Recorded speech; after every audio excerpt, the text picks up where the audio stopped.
Capítulo 58. Batalha, não bruxaria. Muitas vezes tenho visitado vilas pagãs em outros países, observando rituais, danças e cerimônias. Conversei com muitos cristãos nativos, que se converteram de religiões não cristãs, e eles me contaram sobre as superstições locais. A principal preocupação dos moradores locais era sobre como apaziguar os espíritos maus, os quais acreditavam serem os causadores dos males espirituais, físicos e materiais. Eles se envolviam em tentativas inúteis de agradar esses demônios por meio de sacrifícios de sangue e encantamentos, feitos pelos sacerdotes ou pelos curandeiros. Bruxaria entre os não cristãos. O povo não cristão das vilas contratam médios, pagando preços muito altos, para que atuem em seu favor, oferecendo sacrifícios e fazendo rituais para exorcizar os espíritos maus de suas casas e locais de trabalho. Tendo testemunhado essas práticas no estrangeiro, fico incomodado quando volto ao meu país e escuto sobre cristãos travando batalha espiritual e derrubando fortalezas, presumindo que estão expulsando espíritos malignos de crentes ou dos locais de culto, residências, locais de trabalho, etc. Eles se imaginam lutando contra principados e potestades, os quais eles visualizam pressionando, derrotando ou oprimindo os crentes. Para mim, isso se parece muito com as práticas pagãs, exceto pelo vocabulário diferente que usam. Cristãos que adotam ideias como essa têm um conceito sobre batalha espiritual incompatível com a verdade redentora e inconsistente com o que Paulo disse. Nos próximos capítulos, você estará vendo o significado das declarações de Paulo a Timóteo, aos Efésios e aos Coríntios. Talvez um pouco de confusão ou mesmo de frustração a respeito da oração em batalhas espirituais possa ser aliviada. Capítulo 59. Oração de intercessão adicionada à ação de testemunhar. Quando os cristãos imaginam os poderes demoníacos reunidos contra eles num conflito espiritual e acreditam que sua batalha contra esses principados requer longos períodos de intercessão, estão invalidando a vitória que Cristo conquistou por meio de sua morte e ressurreição. Visualizar os poderes de Satanás entrincheirados contra o povo de Deus, numa luta que pode ser perdida se os cristãos não lutarem tempo suficiente, é negar a vitória de Cristo e atribuir um crédito excessivo ao inimigo. 2 conceitos de oração. 2 noções sobre orações contradizem as verdades, ou 2 noções sobre oração contradizem as verdades da redenção. Primeiro, a crença de que os cristãos devem lutar contra principados, potestades, poderes e dominadores das trevas desse mundo dentro da igreja. Esse não é o lugar onde os principados devem estar, a não ser que os cristãos deem lugar a eles. Satanás não tem o direito de impor suas obras destrutivas na vida dos crentes, libertados do seu domínio e transportados para o reino do Filho amado de Deus. Colossenses capítulo 1, versículo 13.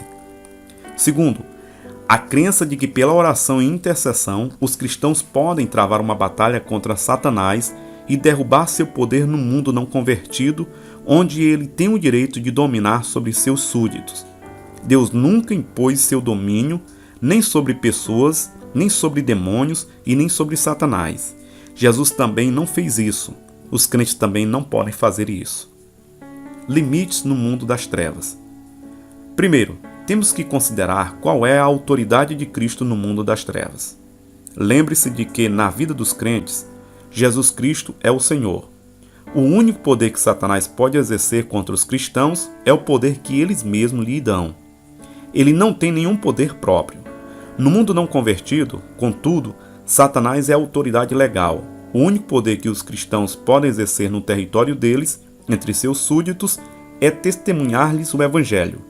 Quando isso é feito, Satanás não pode interferir no direito de escolha de seus súditos.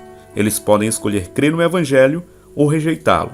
Se eles escolherem crer, então Satanás terá que desistir do seu domínio sobre eles. Pelo mesmo princípio, os cristãos são obrigados a respeitar as decisões daqueles que rejeitam o Evangelho. Eles não podem entrar no território de Satanás e impor a vontade de Deus sobre as pessoas. Se os não crentes rejeitam as boas novas, os cristãos não têm autoridade para impor o livramento de Cristo. O poder que salva as pessoas é o poder de conhecer o Evangelho. Romanos capítulo 1, versículo 16. O próprio Cristo não pôde operar obras maravilhosas. Marcos capítulo 6, versículo 5, na cidade de Nazaré, onde morava, por causa da incredulidade deles. Mateus capítulo 13, versículo 58.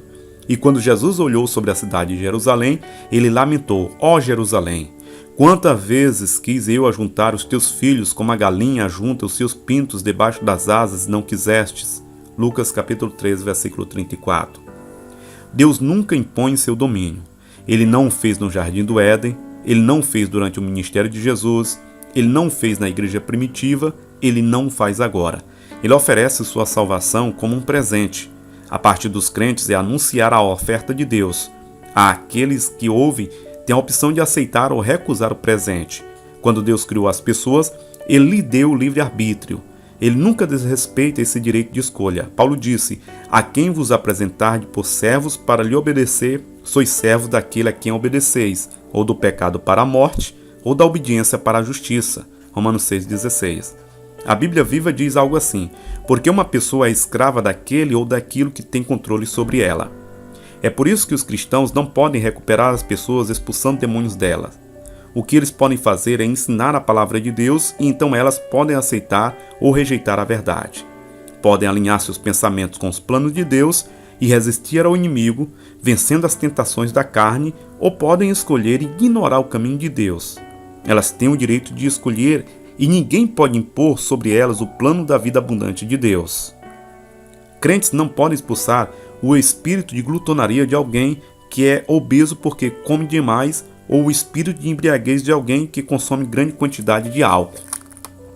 Esses hábitos destrutivos devem ser vencidos, não expulsos.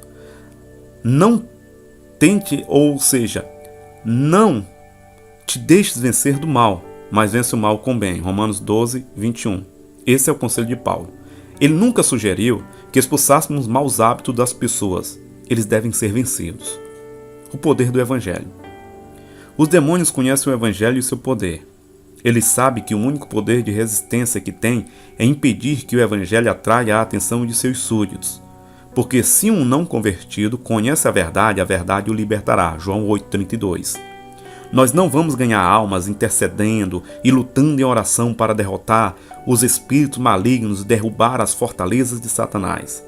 Nós vencemos os principados das trevas dando às pessoas as verdades libertadoras do Evangelho.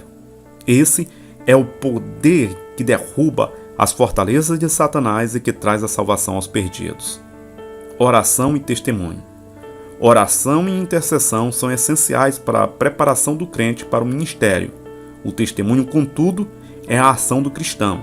Não existe substituto para a ação. Pessoas perdidas que não conhecem o Evangelho não serão levadas a Cristo por meio da intercessão dos crentes. Elas só podem ser salvas por meio da fé, Efésios 2,8. A fé vem pelo ouvir a palavra de Deus, Romanos 10,17. Elas ouvem essas palavras quando os crentes compartilham o Evangelho. Paulo perguntou: como, pois, invocarão aquele em quem não creram? E como crerão naquele de que não ouviram? E como ouvirão se um pregador ou mensageiro? Romanos 10,14. Oração e intercessão. Paulo falou: ajudando-nos também em vós com orações. 2 Coríntios capítulo 1, versículo 11. Ele estava na linha de frente e precisava da ajuda dos cristãos em oração. Com que objetivo? Ele disse: para que a palavra do Senhor tenha livre curso. 2 Tessalonicenses capítulo 3, versículo 1. E não fosse impedido pelos dominadores das trevas ou rejeitado pelas pessoas. Paulo não chamou os cristãos para derrubar as fortalezas dos dominadores das trevas pela intercessão. Ele não tinha autoridade para ordenar a redenção de Satanás e nem para impor a fé cristã. Para levar a salvação aos perdidos, Paulo sabia que devia confrontar o inimigo em seu próprio território e informar aos seus súditos sobre o Evangelho, que é o poder de Deus para a salvação. Romanos capítulo 1, versículo 16. Paulo sabia que se fizesse isso efetivamente na unção do Espírito Santo, seu testemunho do Evangelho teria livre curso e as pessoas iriam ouvir e crer. Quando elas fizessem isso, as fortalezas de Satanás seriam derrubadas e seu domínio sobre suas vidas teria fim, porque Satanás não pode conservá-las cativas contra a vontade e nem impedi-las de receber Jesus Cristo como Senhor.